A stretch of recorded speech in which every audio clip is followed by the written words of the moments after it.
Kita dari kelompok 8 Pengolah Studio ingin mempresentasikan hasil dari kerja kelompok kita yang berisikan yang pertama ada Muhammad Fikri Fauzi, yang kedua saya sendiri Christina Tresia, yang ketiga ada Davin Rashid Atala Alwi, keempat ada Muhammad Raffi Trimayanda. Tentang Pengolah Studio. Kami percaya bahwa sebuah ruang bukan hanya tempat untuk beraktivitas, tetapi juga medium yang mampu membentuk emosi, pengalaman, dan identitas penggunanya. Berangkat dari inspirasi fenomena atmosfer seperti langit, awan, hujan, badai, dan cahaya, Fongola Studio menghadirkan desain interior yang memiliki karakter kuat, dinamis, tetapi tetap harmonis. Huruf V sendiri pada identitas Fongola melambangkan 3 makna. Yang pertama ada vision, yaitu visi kreatif dalam melihat ruang dari perspektif baru. Kemudian ada value, nilai estetika dan fungsi yang berjalan dengan seimbang. Kemudian ada fast, eksplorasi tanpa batas dalam menciptakan ide dan pengalaman ruang. Nah, melalui filosofi Creating Atmosphere Through Space, Fongola Studio percaya bahwa desain interior bukan hanya tentang bagaimana ruang terlihat.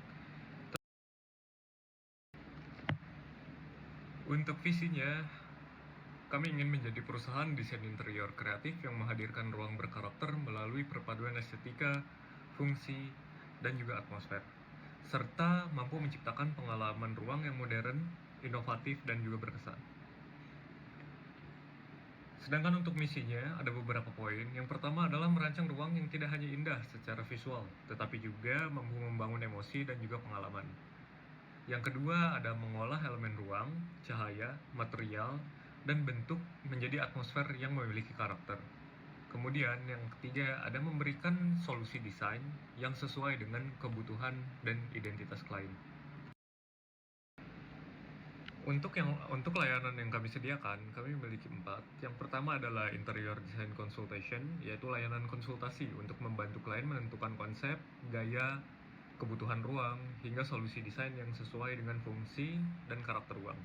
Kemudian ada 3D visualization dan juga rendering, yang mana adalah sebuah pembuatan visualisasi desain realistis untuk membantu klien memahami hasil akhir interior sebelum direalisasikan. Kemudian ada konsep design development, yang mana adalah sebuah pengembangan konsep interior berdasarkan identitas, suasana, dan pengalaman ruang yang ingin dibangun. Kemudian yang terakhir ada furniture design, desain furniture custom yang disesuaikan dengan konsep interior dan juga kebutuhan ruang.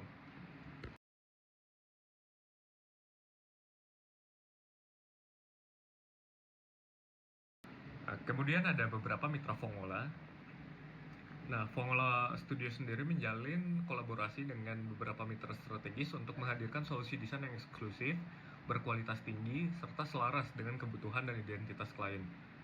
Melalui hubungan dengan para mitra, Fongola Studio mampu mengintegrasikan konsep, desain, material, teknik konstruksi, dan pengalaman ruang secara menyeluruh, sehingga menghasilkan ruang yang fungsional, estetis, dan berkesan mendalam bagi penggunanya.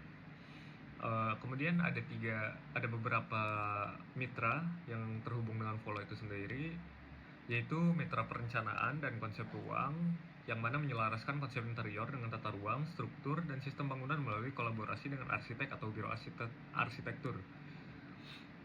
Kemudian ada mitra struktur dan produksi fisik, yang mana mewujudkan desain ke dalam bentuk fisik melalui kontraktor interior yang mengelola konstruksi, instalasi, dan manajemen proyek, juga memproduksi furnitur custom sesuai desain, ukuran, dan karakter ruang.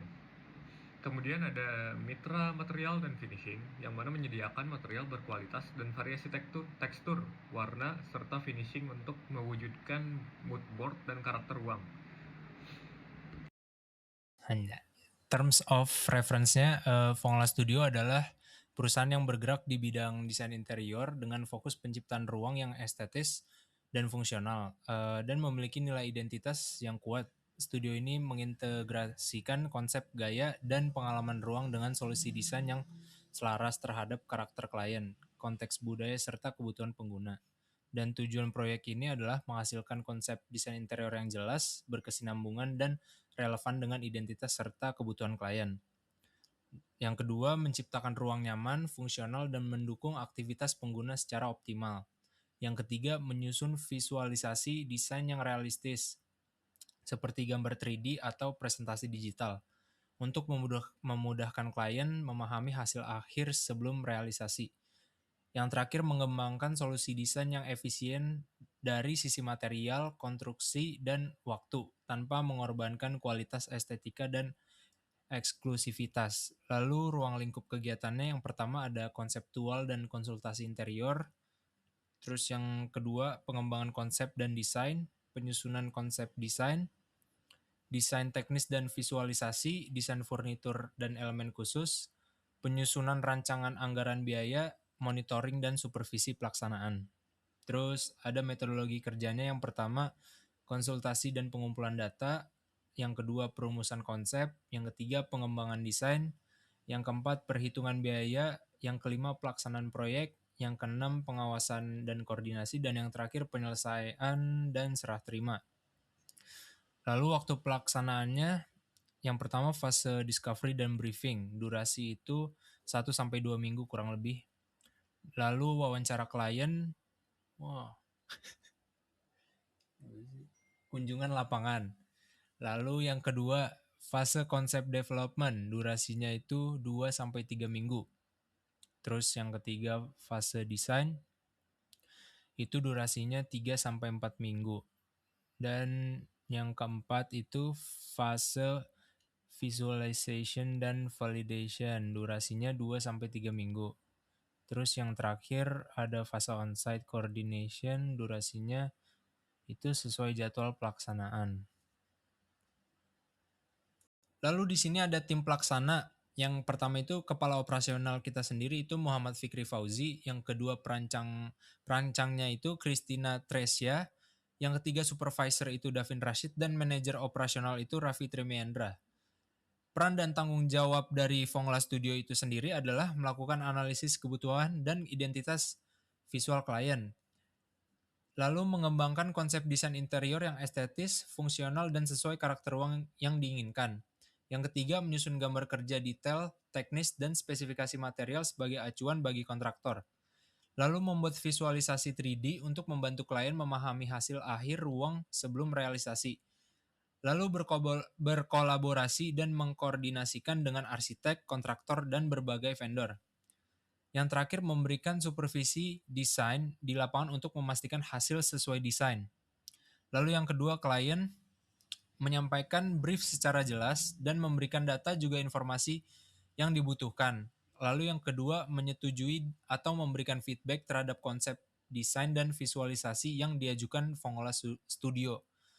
Yang ketiga, menetapkan anggaran, prioritas, dan timeline proyek yang realistis. Lalu yang terakhir, bertanggung jawab terhadap pelaksanaan proyek di lapangan, terkecuali jika didelegasikan kepada Fongla Studio. Lalu yang ketiga itu pihak ketiga melaksanakan pekerjaan fisik berdasarkan arahan dari tim desain. Lalu yang kedua, berkoordinasi secara aktif bersama Fongla Studio dalam proses pelaksanaan. Anggaran, yang pertama perhitungan biaya dilakukan berdasarkan ruang lingkup pekerjaan, kompleksitas desain, jenis material, dan durasi proyek, termasuk anggaran untuk desain produksi furnitur custom dan biaya mitra atau vendor. Yang kedua, mengelompokkan biaya ke dalam kategori utama, desain, material, konstruksi, furnitur, lighting, dan lainnya, serta menetapkan alokasi anggaran pada tiap paket pekerjaan untuk memudahkan monitoring dan pengendalian.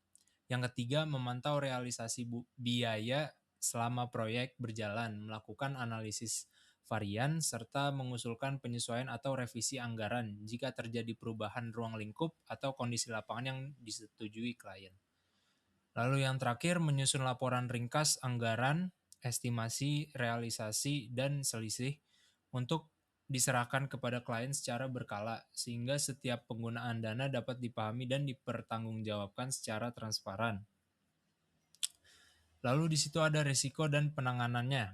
Yang pertama, permintaan tambahan klien. Revisi akan disesuaikan dengan kesepakatan awal. Permintaan yang bersifat signifikan nggak sih harusnya? Ya, signifikan memerlukan penyesuaian biaya dan waktu pengerjaan. Yang kedua, keterlambatan material dan furnitur. Tim akan mencari opsi sebanding dan menyesuaikan jadwal agar proyek tetap berjalan.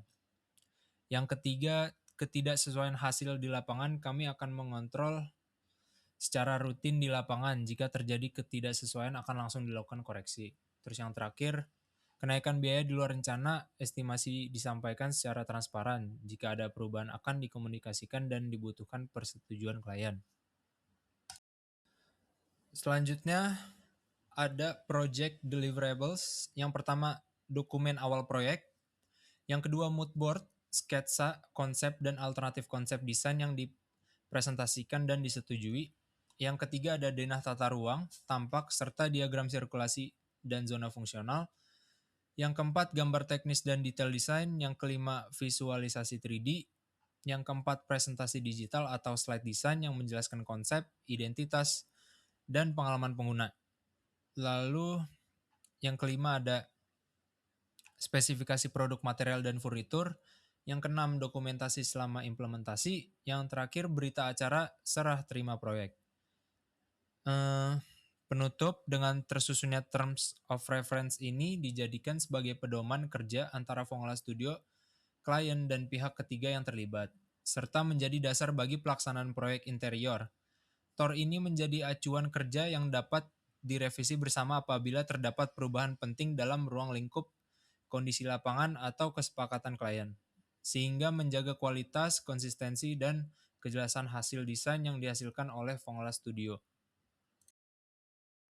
Selanjutnya ada perancangan proyek kamar tidur. Yang pertama ada proyek 1, perancangan kamar tidur anak dengan gaya modern minimalis, penggunaan warna monokrom dengan dekorasi minimal juga penataan yang rapi, menjaga desain tetap simpel, fungsional, dan terorganisir, menekankan efisiensi ruang dan ketenangan visual untuk mendukung aktivitas belajar dan istirahat. Lalu yang di proyek kedua, perancangan kamar tidur anak dengan gaya soft feminim contemporary, menghadirkan suasana feminin yang elegan melalui penggunaan warna-warna lembut dan elemen modern. Lalu selanjutnya ada layout perancangan. Yang pertama ada layout general, ada 2 kotak, 2 denah kamar yang dilingkari oleh garis merah. Lalu di sebelahnya ada layout presentasi yang dilingkari garis merah juga. Berikut adalah mood board dari project 1. Ada seperti palet warnanya, seperti warna krem, coklat muda, sampai coklat tua. Lalu dari materialnya seperti vinil kayu. Lalu untuk furniturnya diisi dengan seperti kasur berwarna abu, dengan meja berwarna abu-abu juga, dan kursi warna abu-abu, dan warna-warna lain yang netral. Selanjutnya ada moodboard project 2, yaitu diisi dengan warna-warna seperti pink soft, hijau sage, dan coklat muda. Lalu materialnya ada seperti wall panel berwarna hijau, lantai vinil, dan tembok berwarna soft pink. Untuk furniturnya juga diisi dengan warna-warna soft pink agar terkesan lebih adem. Selanjutnya di area B dari pembangunan kamar tidur, yaitu yang pertama ada furniture. Pertama ada 1 buah kasur spring bed queen size ukuran 160x200 dari brand Airland Notori. Itu harganya 6.167.500. Lalu ada 1 buah lemari pakaian sliding 2 pintu cermin dengan ukuran 120x50x200 cm dari brand Merakit Ruang. Itu harganya 2.646.000. Selanjutnya ada 1 buah rak dinding ukuran 60x20x40 cm dari brand Tamumu. Itu harganya 135.500. Lalu ada kursi putar Milberget ukurannya 58x50 cm itu dari brand IKEA, harganya 1.799.000. Lalu ada meja belajar MLM ukuran 140x65 cm dari brand IKEA, itu harganya 2.499.000. Selanjutnya ada 1 buah lampu meja belajar juga yang ukurannya 45 cm, itu yang tingginya 45 cm dari brand 5566, harganya itu di 199.000. Lalu ada kabinet dinding yang tipe Knox Halt, itu ukurannya 80 x 75 cm dari brand IKEA, itu harganya 1.100.000. Lalu ada yang terakhir, ada karpet lantai bulat polyester ukuran 100 x 100 cm, itu dari brand Walham, itu harganya 56.000.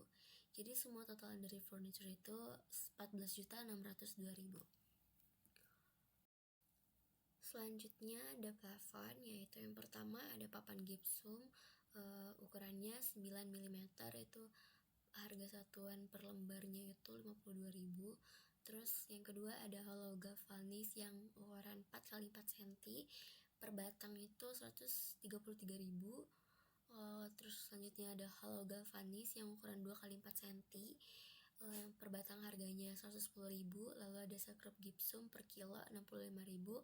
Ada komponen gypsum per kilonya 7.000. Lalu ada cat plafon interior warnanya putih Dove dari merek Nippon Paint per kalengnya 202.000.